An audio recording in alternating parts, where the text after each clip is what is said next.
अपने दुश्मन से बहस करने के लिए उसका अभ्यास करना बहुत जरूरी है। निष्ठुर आलोचना और स्वतंत्र विचार, ये क्रांतिकारी सोच के दो अहम लक्षण हैं। प्यार हमेशा आदमी के चरित्र को ऊपर उठाता है, यह कभी उसे कम नहीं करता है। मैं एक मानव हूं और जो कुछ भी मानवता को प्रभावित करता है उससे मुझे मतलब है। जरूरी नहीं है कि क्रांति में अभिशप्त संघर्ष शामिल हो। यह बम और पिस्तौल का पंथ नहीं है। राख का हर एक कण मेरी गर्मी से गतिमान है। मैं एक ऐसा पागल हूं जो जेल में भी आजाद है। कानून की पवित्रता तभी तक बनी रह सकती है जब तक कि वो लोगों की इच्छा की अभिव्यक्ति करे। क्या तुम्हें पता है कि दुनिया में सबसे बड़ा पाप गरीब होना है? गरीबी एक अभिशाप है, यह एक सजा है। मुझे खुद को बचाने की कभी कोई इच्छा नहीं रही और मैंने कभी भी इसके बारे में गंभीरता से नहीं सोचा। सर्वगत भाईचारा तभी हासिल हो सकता है जब समानताएं हों, सामाजिक, राजनैतिक एवं व्यक्तिगत समानताएं। वे मुझे मार सकते हैं, लेकिन वे मेरे विचारों को नहीं मार सकते। वे मेरे शरीर को कुचल सकते हैं, मेरी आत्मा को नहीं। अगर धर्म को अलग कर दिया जाए तो राजनीति पर हम सब इकट्ठे हो सकते हैं।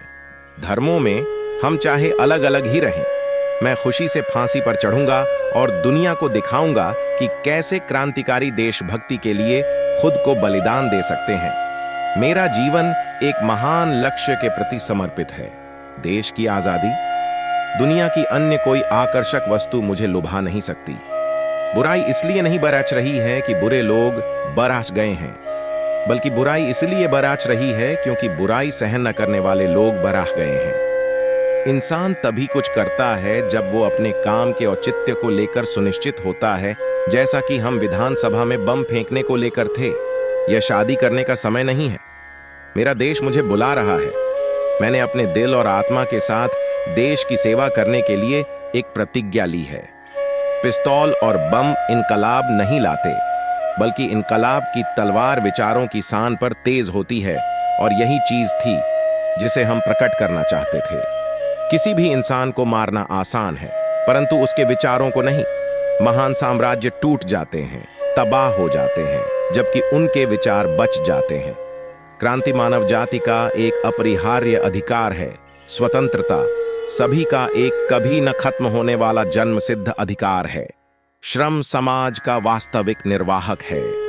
अगर हमें सरकार बनाने का मौका मिलेगा तो किसी के पास प्राइवेट प्रॉपर्टी नहीं होगी, सबको काम मिलेगा, और धर्म व्यक्तिगत विश्वास की चीज होगी, सामूहिक नहीं। मैं इस बात पर जोर देता हूं कि मैं महत्वाकांक्षा, आशा और जीवन के प्रति आकर्षण से भरा हुआ हूं, लेकिन मैं जरूरत पड़ने पर यह सब त्याग सकता हूं, और यही सच्चा बलिदान है।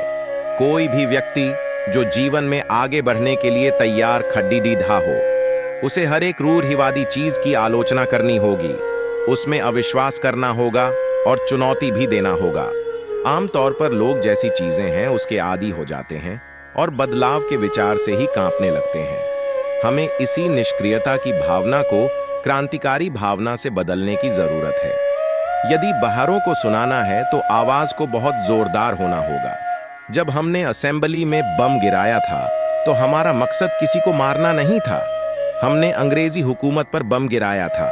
किसी को क्रांति शब्द की व्याख्या शाब्दिक अर्थ में नहीं करनी चाहिए। जो लोग इस शब्द का उपयोग या दुरुपयोग करते हैं, उनके फायदे के हिसाब से इसको अलग अर्थ और मतलब दिए जाते हैं। क्रांति लाना किसी भी इंसान की ताकत के बाहर की बात है।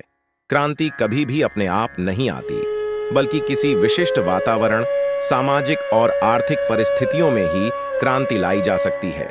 हमें यह स्पष्ट करना चाहिए कि क्रांति का मतलब केवल उथल-पुथल या एक प्रकार का संघर्ष नहीं है।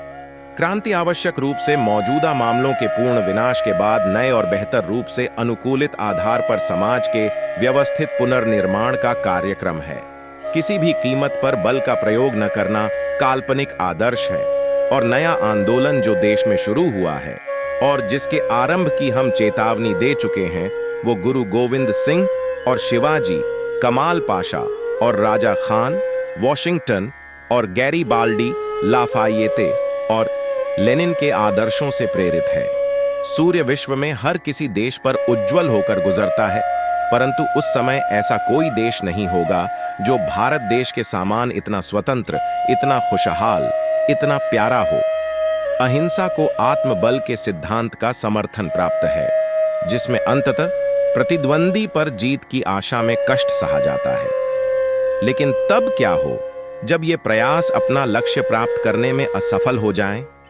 तभी हमें आत्मबल को शारीरिक बल से जोड़ने की जरूरत पड़ती है, ताकि हम अत्याचारी और क्रूर दुश्मन के रहमो क्रम पर निर्भर नहीं रहें।